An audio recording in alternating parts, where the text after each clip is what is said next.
पुणे विद्यापीठ चौकातील बहुप्रतीक्षित एकात्मिक दुमजली उड्डाणपुलाचं लोकार्पण राज्याचे मुख्यमंत्री देवेंद्र फडणवीस यांच्या हस्ते ऑनलाईन पद्धतीनं होणार आहे। या उड्डाणपुलामुळे विद्यापीठ रस्ता, पाषाण आणि बाणेर परिसरातील वाढती वाहतूक कोंडी ही कमी होऊन वाहन चालकांना मोठा दिलासा मिळणार आहे।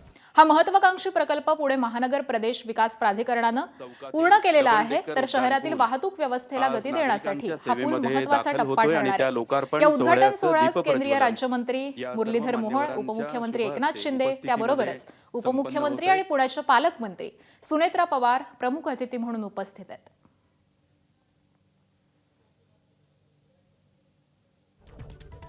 तर अगदी काहीच वेळामध्ये या उड्डाणपुलाचं मुख्यमंत्री देवेंद्र फडणवीस यांच्या ऑनलाईन उपस्थितीमध्ये आणि त्याचबरोबर दोनही उपमुख्यमंत्री यांच्या उपस्थितीमध्ये लोकार्पण केलं जाणार आहे।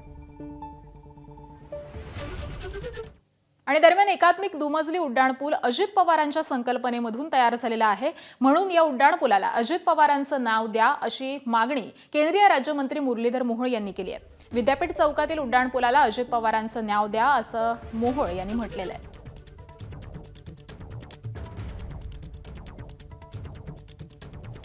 आमच्या सगळ्यांचंच एकमत आहे आणि कदाचित ती तुमची सुद्धा भावना आहे की या पुलाला ज्यांनी या पुलासाठी काम केलं, ज्यांनी या पुलाची कल्पना मांडली आणि रात्रंदिवस या पुलाच्या पूर्णत्वासाठी ज्यांनी खूप काम केलं, योगदान दिलं, त्या अजितदादांचं नाव या पुलाला देण्यात यावं अशी आमची सगळ्यांची भूमिका आहे आणि कदाचित ती सुद्धा तुमची भावना आहे आणि म्हणून मनापासून आम्हाला आनंद होईल जर या पुलाला आपण जर अजितदादांचं नाव दिलं।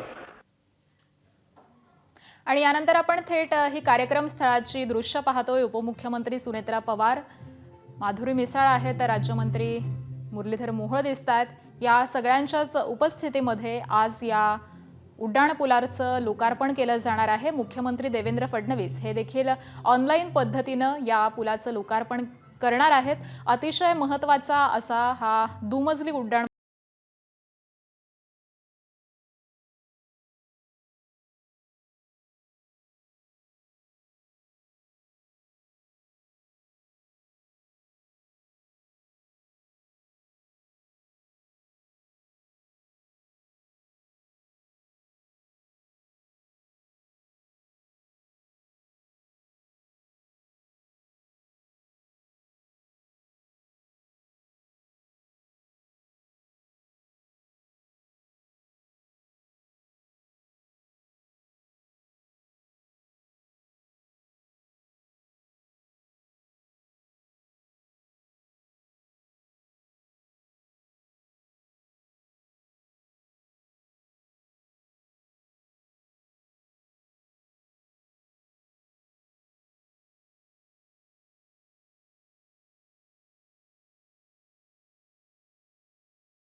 तर पुण्यातली ही दृश्य आपण पाहतोय आणि याच ठिकाणाहून आमचे प्रतिनिधी मिकी घई सध्या आपल्या सोबत आहेत। मिकी, पुणेकरांसाठी अत्यंत महत्त्वाचा असा हा उड्डाणपूल आहे आणि अगदी काहीच वेळामध्ये याचं लोकार्पण होत आहे। किती महत्त्वाचा असणार आहे हा उड्डाणपूल? अगदी जर आपण बघितलं तर पुण्यातील वाहतूक व्यवस्था ही सुरळीत व्हावी यासाठी उपमुख्यमंत्री अर्थात अजित पवार असताना त्यांनी पूर्णपणे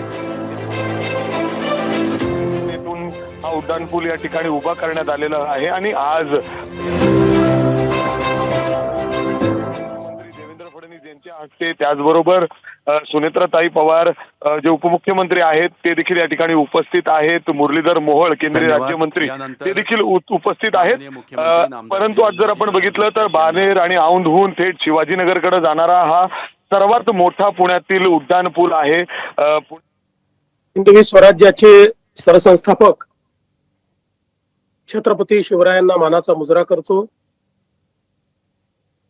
भारतीय राज्यघटनेचे शिल्पकार भारतरत्न डॉक्टर बाबासाहेब आंबेडकर यांना मानवंदना अर्पित करतो। आजच्या सावित्रीबाई फुले पुणे विद्यापीठ चौकातील एकात्मिक दुमजली पुलाच्या लोकार्पण प्रसंगी मंचावर उपस्थित असलेल्या महाराष्ट्राच्या लोकप्रिय उपमुख्यमंत्री श्रीमती सुनेत्राताई पवार, केंद्रीय राज्यमंत्री मुरलीधरजी मोहोळ, आमच्या सहकारी राज्यमंत्री माधुरीताई मिसाळ, पुण्याच्या महापौर श्रीमती मंजुषाताई नागपुरे, उपमहापौर परशुराम वाडेकर, आमदार श्री सिद्धार्थ शिरोळे, श्री श्रीनाथजी भीमाले, त्या ठिकाणी उपस्थित सर्व सन्माननीय नगरसेवक, मला सगळे दिसत नसल्यामुळे मी नावं घेत नाहीये, महानगर आयुक्त डॉक्टर योगेश मसे, श्री दीपक सिंगला, श्रीमती रिनाज पठाण, मंचावरील सर्व मान्यवर आणि उपस्थित सर्व भगिनी आणि बंधूंनो, आज अतिशय आनंदाची गोष्ट आहे की पुण्याच्या वाहतुकीच्या कोंडीवर एक मोठा उपाय म्हणून हा एकात्मिक दुमजली पूल त्याचं लोकार्पण होत आहे. आणि साहजिकच आपल्या सर्वांना या लोकार्पणाच्या निमित्ताने स्वर्गीय अजितदादांची आठवण होते, कारण हा एकात्मिक दुमजली पूल बांधण्याकरता वेगवेगळ्या ज्या अडचणी होत्या त्या अडचणी सोडवण्यामध्ये अजितदादांनी पुढाकार घेतला. काही पूल पाडायचे होते, मग नवीन पूल बांधायचा होता, आणि पुण्यासारख्या शहरामध्ये ज्या ठिकाणी विचारवंत मोठ्या प्रमाणात आहेत, मतमतांतर मोठ्या प्रमाणात असतात आणि अतिशय अभ्यासपूर्ण पॉइंट ऑफ व्ह्यू लोक मांडत असतात, अशा परिस्थितीत सगळ्यांना एका पेजवर आणायचं आणि पूल पाडणे आणि नवीन पूल बांधणे हे मला असं वाटतं अतिशय मोठं आणि महत्वाचं काम होतं. पण दादांनी सगळ्यांना विश्वासात घेतलं आणि विविध पक्षांचे नेते असतील, सर्व लोक एकत्रित आल्यामुळे त्या ठिकाणी हे काम होऊ शकलं. पण हेही खरं आहे की त्या काळामध्ये काही लोकांनी टीकाही केली, काही माध्यमांनी टीका केली. मला आठवतं की एका कार्यक्रमात दादा असं म्हणाले होते, त्यांना विचारलं की पूल वगैरे पाडण्याची तुमच्यावर वेळ काय येते, ते म्हणाले मी थोडी इंजिनियर आहे, आम्हाला ज्या प्रकारे पुलाचं डिझाईन सांगितलं जातं, इंजिनियर ज्या प्रकारे सांगतात, आमचं काम आहे ते वेगाने करून घेणं. पण आता समजा एखाद्या पुलाच्या बांधणीत काही चूक झाली असेल तर ती सुधारली पाहिजे आणि पुणेकरांना दिलासा दिला पाहिजे. या दृष्टीनं पुण्यामध्ये आम्हाला काही निर्णय करावे लागले. अशा प्रकारे त्यांच्या स्वभावाप्रमाणे त्यांनी कुठलेही आडेवेडे न घेता थेट त्या ठिकाणी उत्तर दिलं होतं. आणि मला असं वाटतं की आज ही देखील अतिशय महत्वाची गोष्ट आहे की ज्या प्रकारचं आधुनिक इन्फ्रास्ट्रक्चर आपण तयार करतो, ज्या प्रकारे या सगळ्या पुलांचं डिझाईन आपण या ठिकाणी करतो, त्यातनं एक विकसित अशा प्रकारचं शहर म्हणून पुण्याकडे बघण्याचा दृष्टिकोन हा निश्चितपणे त्या माध्यमातून बदलतोय. मी PMRDA चं अतिशय मनापासून अभिनंदन करेन, श्री मसे आणि त्यांच्या संपूर्ण सहकाऱ्यांचं अभिनंदन करेन की त्यांनी अतिशय चांगल्या पद्धतीनं हे काम करून घेतलं. आणि विशेषतः इतक्या वर्दळ असलेल्या भागामध्ये अशा प्रकारचं काम करणं म्हणजे रोज लोकांच्या टीकेला सामोर जाणं आहे. पण जेव्हा चांगलं काहीतरी घडवायचं असतं त्यावेळी अशा प्रकारची टीका देखील सहन करावी लागते. आज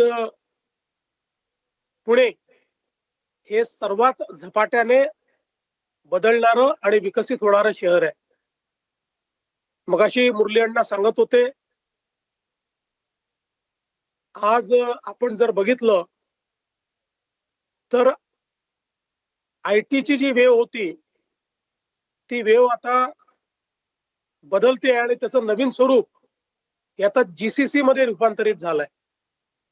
आणि मला सांगताना आनंद वाटतो की गेल्या वर्षभरामध्ये सर्वात जास्त जीसीसी स्पेस ही देशामध्ये पुणे शहराने विकसित केली आणि पुण्याने देशाचं जीसीसी कॅपिटल म्हणून आपली गगनभरारी ही सुरू केलेली आहे. आणि नेक्स्ट जेन मॅन्युफॅक्चरिंग करता, नेक्स्ट जेन सर्व्हिसेस करता पुणे तयार आहे. अशा पद्धतीनं आज पुण्याची वाटचाल चालली आहे. पण या सगळ्या वाटचालीमध्ये सगळ्यात महत्वाचं काही असेल तर इन्फ्रास्ट्रक्चर. ज्या प्रकारे बंगलोर सारखं शहर इन्फ्रास्ट्रक्चर बॉटलनेकमुळे त्यांची ग्रोथ कुठेतरी थांबते. अतिशय चांगली इकोसिस्टीम असून आणि जगभरातल्या लोकांना टेक सिटी म्हणून बंगलोर माहिती असून देखील आता तिथल्या गुंतवणुकीचा जो ओघ आहे तो कुठेतरी शिफ्ट व्हायला लागलेला आहे. आणि म्हणून वेळेत पुण्यामध्ये इंटरव्हेन्शन्स करून पुण्याला डिकंजेस्ट करणं हे अत्यंत महत्वाचं आहे. आणि म्हणून दादा असतील, मी असेल, शिंदे साहेब असतील, आम्ही हा सातत्याने प्रयत्न केला की पुण्याला आपल्याला डिकंजेस्ट कसं करता येईल, पुण्याची वाहतूक ही योग्य प्रकारे कशी नियंत्रित करता येईल. जसं आपण नेहमी सांगतो की पुण्यातला सगळ्यात मोठा बॉटलनेक काही असेल तर एकूणच पुण्यामध्ये रस्त्याखालची जागा केवळ 9% आहे, जी इतर तुलनात्मक शहरांच्या दृष्टीनं अतिशय कमी आहे. आणि म्हणूनच उडान पूल असतील, ग्रेड सेपरेटर्स असतील आणि त्यासोबत आता भुयारी मार्ग हा देखील एक महत्वाचा विषय आपण हातामध्ये घेतलेला आहे. मला असं वाटतं की आज पुण्याच्या या वाहतुकीची कोंडी दूर करण्याकरता जमिनीवर, जमिनीच्या वर आकाशात आणि जमिनीच्या खाली पाताळात सगळीकडे एकाच वेळी इंटरव्हेन्शन केलं तरच पुण्याचं जे पुढचं स्वरूप आहे एक आधुनिक शहर म्हणून ते आपण प्रस्थापित करू शकतो. आणि त्या दृष्टीने अतिशय वेगानं काम आपण सुरू केलंय. पुणे महानगरपालिका आणि PMRDA या दोघांच्याही संयुक्त प्रयत्नातून पुणे आणि आउटर पुणे असा एक एकात्मिक नागरी भाग आपण विकसित करतो. त्याचा ग्रोथ प्लॅन आपण तयार केलेला आहे. विशेषतः 2 रिंग रोड की ज्याकरता देखील माननीय अजितदादांनी सातत्याने आग्रही भूमिका घेतली. याचं काम आपण करतो. ते काम असेल पुढच्या काळामध्ये मेट्रोचे नवीन नेटवर्क्स असतील आणि त्यासोबत माननीय गडकरी साहेबांच्या मदतीने मगाशी सुनेत्रा वहिनींनी ज्या लिंक्सचा उल्लेख या ठिकाणी केला ते सगळ्या लिंक्स असतील. याचं काम केल्यानंतर निश्चितपणे पुणे आपण डिकंजेस्ट करू शकणार आहोत. आणि त्या दृष्टीने राज्य सरकार पूर्ण शक्तीनिशी या सगळ्या प्रकल्पांच्या पाठीशी उभा आहे. पुण्यातलं पब्लिक ट्रान्सपोर्ट अधिक स्ट्रेंथन करायचं, पुण्याला सस्टेनेबल शहर म्हणून त्या ठिकाणी तयार करायचं, अशा अनेक गोष्टी आपण हातामध्ये घेतल्या आहेत. आणि माझा विश्वास आहे की पुढच्या काळामध्ये या सगळ्या गोष्टी आपल्याला गतिशीलतेनं करता येतील.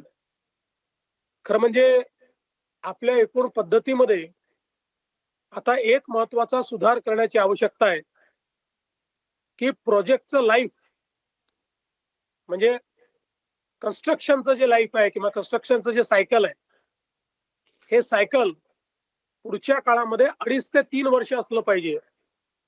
आज आपले सायकल हे 5 वर्षाचं आहे, कुठे 7 वर्षाचं आहे. पण हे सायकल जर 2.5 ते 3 वर्षावर आपण आणू शकलो तर त्यातनं जे काही ग्रॉस व्हॅल्यू ऍडिशन आपण करणार आहोत आणि आपल्या गुंतवणुकीवर जो काही आपल्याला परतावा मिळणार आहे तो अधिक उत्तम प्रकारे मिळू शकेल. आणि म्हणून पुढच्या काळात आपल्या प्रकल्पांचं नियोजन करताना ते 2.5 ते 3 वर्षात कसे संपतील आणि त्याकरता मुख्यत्वे करून युटिलिटीज असतात, त्या ठिकाणच्या अडचणी असतात, या सगळ्या पहिल्यांदा अकाउंट फॉर कशा करता येतील याचा विचार देखील आपल्याला करावा लागेल. मी आजच्या या प्रसंगी एवढं सांगू इच्छितो की जी भावना सर्वांनी या ठिकाणी व्यक्त केली, मी देखील त्या भावनेशी सहमत आहे. हा अतिशय आयकॉनिक अशा प्रकारचा पूल तयार झालाय. एक प्रकारे आपली अभियांत्रिकी शक्ती दाखवणारा अशा प्रकारचा एक हा पूल आहे. त्याचं जे एकात्मिक डिझाईन आहे ते निश्चितपणे आधुनिकतेला शोभेचं अशा प्रकारचं डिझाईन आहे. आणि म्हणून या एकात्मिक दुमजली पुलाला स्वर्गीय अजितदादांचं नाव देण्यात यावं अशा प्रकारची जी सर्वांची मागणी आहे, मी देखील त्याच्याशी सहमत आहे. आणि निश्चितपणे आपण तशा प्रकारचा निर्णय घेऊ. मी पुन्हा एकदा पीएमआरडीएचं मनापासून अभिनंदन करतो. पीएमआरडीएने गेल्या काही काळामध्ये अनेक उत्तम कामं या ठिकाणी केलेली आहेत आणि निश्चितपणे पुढच्या काळामध्ये पीएमआरडीएचा रोल अतिशय महत्वाचा ठरणार आहे. विशेषतः पुरंदरचं एअरपोर्ट आणि आपले रिंग रोड झाल्यानंतर ज्या गतीनं आपलं अर्बनायझेशन होणार आहे ते सगळं मॅनेज करण्याची जबाबदारी ही पीएमआरडीएची असणार आहे. मला विश्वास आहे की पीएमआरडीए चांगल्या पद्धतीनं ही जबाबदारी आपली पार पाडेल. पुन्हा एकदा सर्वांचं मनापासून अभिनंदन करतो आणि हा पूल पुणेकरांच्या सेवेत लोकार्पित करून मी माझं बोलणं संपवतो. धन्यवाद. जय हिंद, जय महाराष्ट्र. धन्यवाद. माननीय मुख्यमंत्री महोदय पुणे यांचे विद्यापीठ मनापासून चौकातील आभार. या उड्डाण पुलाचं लोकार्पण मुख्यमंत्री देवेंद्र फडणवीस यांच्या हस्ते संपन्न झालेलं आहे. एबीपी माझा, उघडा डोळे बघा नीट.